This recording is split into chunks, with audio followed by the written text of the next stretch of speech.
Halo teman-teman, ketemu lagi bersama Mami Nat di YouTube channel Nadiatul Amri.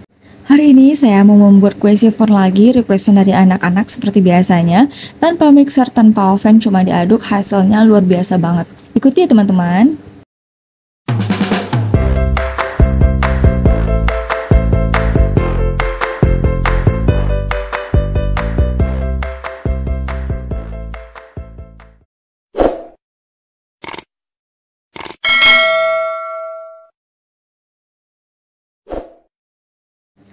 Untuk adonan pertama, saya siapkan 1 butir telur, lalu saya tambahkan 4 sendok makan gula pasir, lalu saya aduk-aduk seperti ini sampai gulanya tersebut larut dan adonan berbusa ya.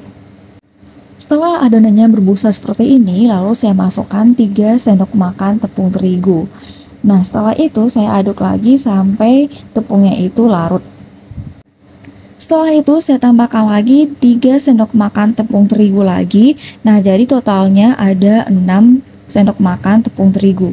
Nah, di sini saya aduk kembali hingga tepungnya itu rata. Setelah semua adonannya itu rata, saya masukkan kental manis putih 1 bungkus. Lalu saya aduk kembali hingga adonannya itu rata ya teman-teman. Lalu saya tambahkan susu putih bubuk 2 sendok makan. Nah, kalau misalnya teman-teman punya merek lain juga boleh, yang penting warnanya itu putih untuk adonan pertama ini ya. Setelah itu saya aduk lagi hingga adonannya itu rata.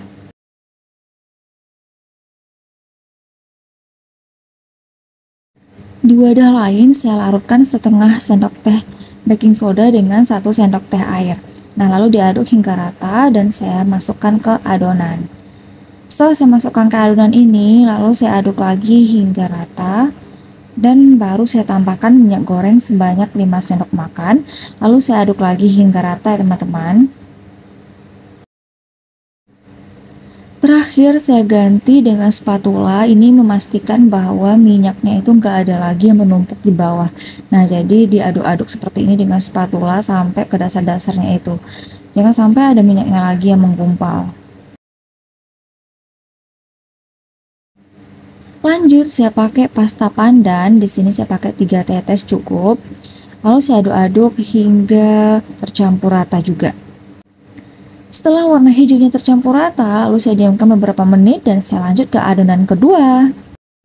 Untuk adonan kedua ini, yang pertama saya siapin coklat 1 bungkus dan 4 sendok teh air. Lalu saya aduk-aduk secara pelan-pelan, makin lama makin kencang. Dan pastikan nggak ada lagi gerindil-gerindil dan sampai adonannya itu lembut. Sedangkan di wadah yang agak besar saya siapin 1 butir telur dan gula pasir 4 sendok makan, lalu saya aduk-aduk seperti ini sampai adonannya itu berbusa dan gulanya itu udah larut semuanya tercampur rata. Nah, seperti ini. Lalu saya tambahkan 3 sendok makan tepung terigu. Lalu saya aduk-aduk lagi sampai rata semuanya. Setelah itu saya tambahkan tepung terigu 3 sendok makan lagi, jadi totalnya ada 6 sendok makan. Jadi kalau misalnya teman-teman sekaligus 6 sendok juga nggak masalah, ini supaya tetap adonannya rata aja gitu, biar nggak ada gumpalan-gumpalan. Nah, lalu saya masukkan susu kental manis yang coklat 1 bungkus, lalu saya aduk lagi hingga adonannya itu rata.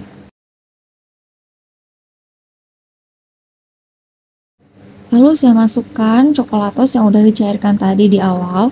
Oh ya teman-teman, ini airnya itu pakai air hangat ya ketika menyeduh coklatosnya tersebut, supaya gula-gulanya itu larut. Nah, ini adonannya saya aduk lagi hingga coklatosnya itu dengan adonan tercampur rata ya teman-teman.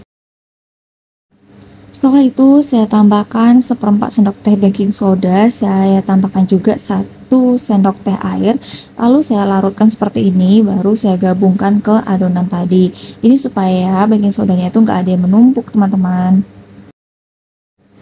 Setelah baking soda masuk, saya aduk lagi hingga rata. Terakhir saya tambahkan minyak goreng 4 sendok makan.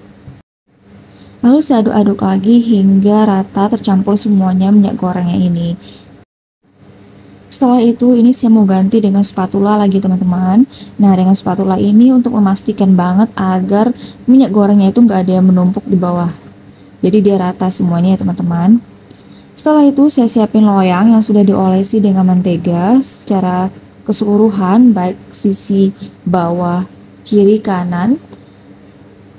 Jadi yang pertama saya masukkan adalah adonan warna hijau ini ya teman-teman, untuk di bawahnya.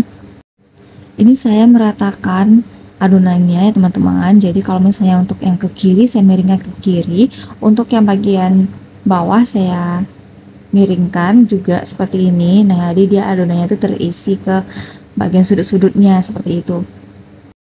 Setelah rata seperti ini, saya masukkan ke kukusan yang sudah dipanaskan. Nah, ditutup selama 10 menit, dan setelah 10 menit saya masukkan adonan yang coklat ya teman-teman. Lalu saya tutup lagi dan saya tunggu sampai 35 menit.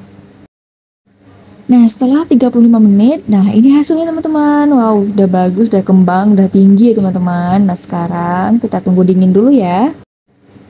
Nah, ini kue sifonnya udah dingin teman-teman. Sekarang saya mau ngeluarinnya dari loyang, jadi saya sisir dulu ke setiap ujung-ujung dari loyang ini pakai pisau atau pakai spatula juga boleh.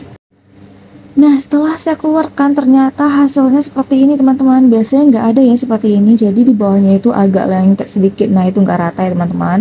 Nah, ternyata ini penyebabnya adalah karena tadi apinya itu nggak stabil gitu. Jadi pas awal itu banget apinya terlalu gede, terlalu besar. Nah, lalu dikecilkan, terus digedein lagi, terus dikecilkan lagi, jadi nggak stabil gitu ya. Jadi bagusnya itu kalau teman-teman mau bikin kue ini, apinya itu harus stabil dari awal. Sedang ya, kalau saya saranin sedang cenderung besar gitu. Jadi konstan dari awal sampai akhir. Oke teman-teman, terima kasih sudah menonton video ini. Semoga bermanfaat dan sampai jumpa di next video ya. Assalamualaikum.